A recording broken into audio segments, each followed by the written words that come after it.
The 4 audible skills: volume, speed, animation, non-words.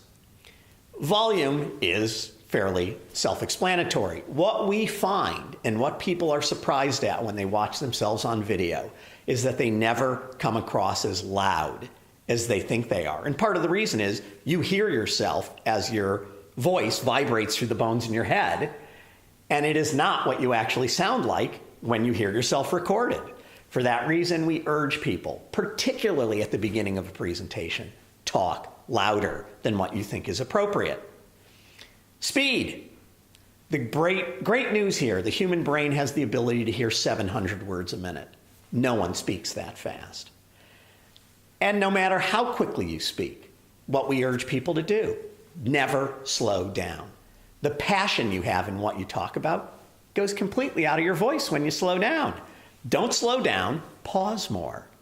You need to give people silence in order for them to have thinking time to digest what you've said. Animation is the tonal fluctuation of your voice. This is what gives the impression of passion, of interest, that you truly believe in what you're talking about. This is what we work with people the most on, because in many cases, our voices have a tendency to flatten out. Plus, guess what happens when we're nervous? Our voices don't go up, they come down. And as soon as we say to ourselves, this is serious, this is important, our voices drop in tone, it becomes a monotone. And if you think of our perception of people who speak in a monotone, it's dull or boring. The final one is non-words. Those are the verbal fillers that people use in between thoughts. The main reason we are so freaked out as speakers by silence that happens in one of 2 places: when we lose our spot or at the ends of our sentences.